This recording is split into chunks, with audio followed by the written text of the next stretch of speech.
জোড়া শালিক দেখা ভালো সকালে বিকালে, বেজোড় হলে কপাল মন্দ সব মেয়েরাই বলে। জোড়া শালিক দেখা ভালো সকালে বিকালে, বেজোড় হলে কপাল মন্দ সব মেয়েরাই বলে।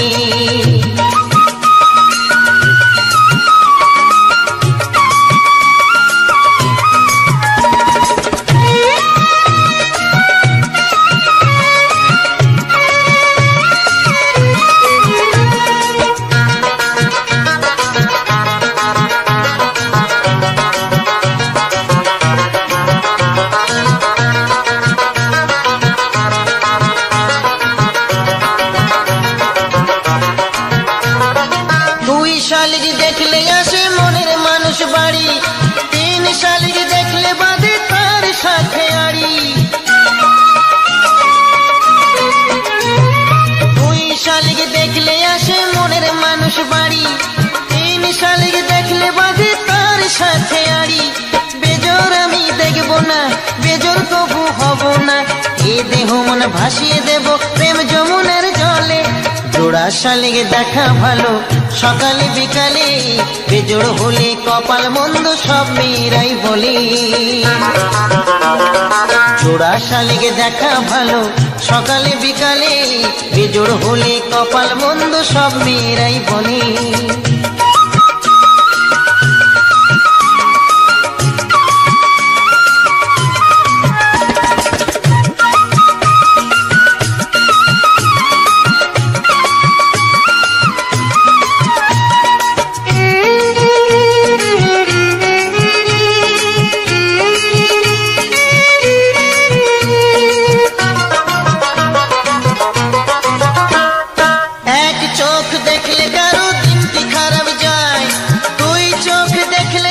স্বপ্ন সত্যি হয়, এক চোখ দেখলে কারো দিনটি খারাপ যায়, দুই চোখ দেখলে আবার স্বপ্ন সত্যি হয়। এক চোখে দেখবো না, বিবাদ ডেকে আনবো না, পীড়িত নেশায় হয়ে মাতাল পড়বো আমি ঢোলে।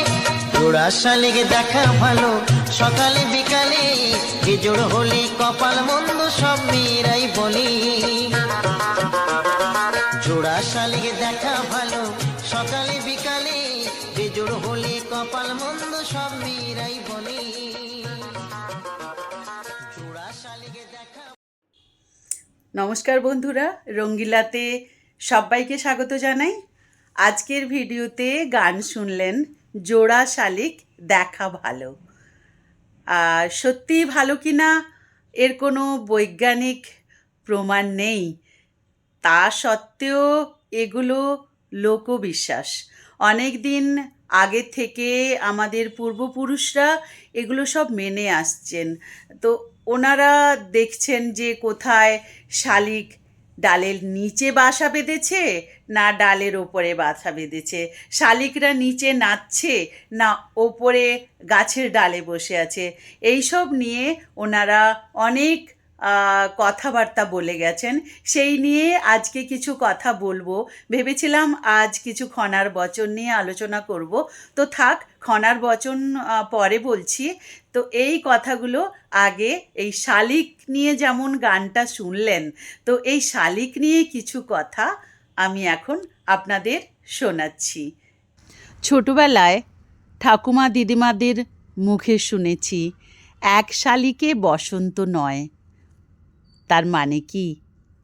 একটি ঘটনা দেখে বড় সিদ্ধান্তে পৌঁছানো উচিত নয়। যেমন একটি শালিক দেখেই বসন্ত এসেছে বলা যায় না। শালিকের ডাকে বৃষ্টি, কৃষকের মুখে হাসি। এর কি মানে? এর মানে হলো লোকবিশ্বাস অনুযায়ী শালিকের কিছু আচরণ বা ডাক বৃষ্টির পূর্বাভাস দেয়, যা কৃষকের জন্য সুখবর। এর পরেরটা যেটা বলেছিলাম, শালিক যদি মাটিতে নাচে বৃষ্টি আসে কাছে। গ্রামীণ বিশ্বাসে শালিকের এমন আচরণ আবহাওয়ার পরিবর্তনের ইঙ্গিত হিসেবে ধরা হতো। শালিক বাসা বাঁধে নিচু ডালে ঝড় বৃষ্টি আসে কালে। পাখির বাসার ধরন দেখে আবহাওয়ার পূর্বাভাস দেওয়ার লোকজ ধারণা। এখনকার মতো তখন তো ওয়েদার রিপোর্ট ছিল না, তো এইসব দেখে দেখেই আগেকার দিনের সবাই কিছু বিশ্বাস নিজেদের মধ্যে গড়ে তুলেছিলেন। পর্যবেক্ষণের ওপর ভিত্তি করে এই কথাগুলো চলে এসছে। বন্ধুরা, খনার বচন যে বলছিলাম, যে খনার বচন আমি বলবো, খনার বচন বলে শেষ করা যায় না। তো কিছু কথা, কিছু বচন আজ আমি আপনাদের সামনে নিয়ে এসেছি, যেগুলো সচরাচর শোনা যায় সেগুলোই বলবো। পরে বিস্তারিত আমি আলোচনা করব এইসব নিয়ে। প্রাচীন জ্ঞানভাণ্ডারের এক অমূল্য সম্পদ আমাদের এই খনার বচন। খনা ছিলেন একজন অসাধারণ জ্যোতির্বিদ ও কৃষিবিদ। এগুলো লোকমুখে প্রচলিত। তিনি কৃষি, ঋতু, প্রকৃতি, আবহাওয়া আর দৈনন্দিন জীবন নিয়ে সহজ ভাষায় অসংখ্য বচন বলেছিলেন। শত শত বছর পেরিয়ে গেলেও তার অনেক উপদেশ আজও প্রাসঙ্গিক। প্রথম বচন বলি, দিনে রোদ রাতে জল, ধানের বাড়ে বল। এটার ব্যাখ্যা কিভাবে আমরা বলবো, তাই তো? দিনে রোদ থাকলে গাছ পর্যাপ্ত সূর্যালোক পায়, আর রাতে বৃষ্টি হলে মাটি আর্দ্র থাকে। এই দুইয়ের মিলনে ধানের ভালো ফসল হয়। কৃষিবিজ্ঞানের দৃষ্টিতেও এটি কিন্তু ভীষণ যুক্তিসঙ্গত। দ্বিতীয় বচনটি বলি, আষাঢ়ে বোনো ধান, ভাদ্রে রাখো মান। এটা নিয়ে কি বলবো? এটা নিয়ে বলা হয়, ধান বোনার সঠিক সময় আষাঢ় মাস। সময় মতো চাষ করলে ভালো ফলন হয়।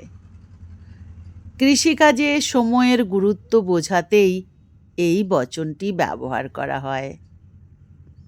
3 নম্বর খনার বচন, যেমন বীজ তেমন ফল। এটি সবাই শুনে থাকবেন, সবসময় লোকমুখে চলতে থাকে। ভালো বীজ থেকে ভালো ফসল হয়। একইভাবে মানুষের কাজও তেমনি ফল এনে দেয়। এটি কৃষি ও জীবনের দুই ক্ষেত্রেই প্রযোজ্য। 4 নম্বর বচনটি বলি, মাঘের শীতে বাঘ কাঁপে। মানে হলো, মাঘ মাসে প্রচণ্ড শীত পড়ে, এমন তীব্র শীত যে শক্তিশালী প্রাণীও কষ্ট পায়। এই কথাই রূপকের মাধ্যমে বলা হয়েছে। 5 নম্বর বচন বলি, আগে বাঁধ পরে চাষ। এর মানে হলো, জল ধরে রাখার ব্যবস্থা না করলে চাষে লাভ হয় না। অর্থাৎ যে কোনো কাজ শুরু করার আগে প্রয়োজনীয় প্রস্তুতি নেওয়া উচিত। খনার বচন কতখানি প্রযোজ্য, তিনি যা বলে গেছেন সেই কথাগুলো এখনও আমরা দেখতে পাই। তার সমস্ত যে উক্তি, বচন, সবগুলোই আমাদের লাইফে প্রযোজ্য। 6 নম্বর বচন বলছি, কার্তিকের জল সোনার ফল। এর মানে হলো, কার্তিক মাসে পরিমিত বৃষ্টি হলে অনেক ফসলের ভালো ফলন হয়। তাই এই বৃষ্টিকে সোনার মতো মূল্যবান বলা হয়েছে। 7 নম্বর বচনটি হলো, অতি লোভে তাঁতি নষ্ট। সবাই শুনেছেন, আমরা বলতে থাকি কথাটা, কখনো কখনো মুখ দিয়ে বেরিয়েই আসে আমাদের, অতি লোভে তাঁতি নষ্ট। অতিরিক্ত লোভ শেষ পর্যন্ত ক্ষতির কারণ হয়। এটি মানুষের চরিত্র গঠনের একটি গুরুত্বপূর্ণ শিক্ষা। নীতিকথায়, নীতিগল্পে এর অনেক অনেক ব্যাখ্যা দেওয়া আছে। 8 নম্বর বচন, এক ফোঁটা জলও বৃথা নয়। তার মানে জলের মূল্য অপরিসীম। জল সংরক্ষণ করলে কৃষি ও জীবন উভয়েই উপকৃত হয়। বন্ধুরা, 9 নম্বর বচনে এসে পড়েছি, গাছ বাঁচলে মানুষ বাঁচে। এর ব্যাখ্যা কি? গাছ আমাদের অক্সিজেন, খাদ্য ও পরিবেশের ভারসাম্য রক্ষা করে। প্রকৃতি সংরক্ষণের গুরুত্ব এই বচনে ফুটে ওঠে। আজকের সবথেকে শেষ বচন 10 নম্বর বচন, সময়ের কাজ সময়ে করো। তাই নাকি? সময়ের কাজ সময়ে করলে সব কিছু সুষ্ঠুভাবে চলে। কৃষিকাজ হোক বা জীবনের অন্য কাজ, সময় মতো করলে সাফল্যের সম্ভাবনা বাড়ে। বন্ধুরা, খনার বচন শুধু কৃষকের জন্য নয়, আমাদের সবার জন্য শিক্ষণীয়। প্রকৃতিকে বুঝে চলা, সময়ের মূল্য দেওয়া, পরিশ্রম করা এবং দূরদর্শী হওয়ার শিক্ষা এই বচনগুলোর মধ্যে লুকিয়ে আছে। আধুনিক যুগেও খনার অনেক উপদেশ আমাদের জীবনে দিশা দেখায়। আপনাদের সবচেয়ে বলবেন প্রিয় খনার বচন কোনটি? কমেন্টে অবশ্যই লিখে জানাবেন। ভিডিওটি ভালো লাগলে লাইক, শেয়ার এবং চ্যানেলটি সাবস্ক্রাইব করতে ভুলবেন না যেন। যারা নতুন তাদের কথাই বলছি, আর যারা আমার পুরনো বন্ধু তাদেরকে তো অসংখ্য অসংখ্য ধন্যবাদ, ভালোবাসা পাশে থাকার জন্য। আসি তাহলে, আবার আসবো অন্য কোনো গান, অন্য কোনো কথা নিয়ে, অন্য কোনো গল্প নিয়ে। Bye bye.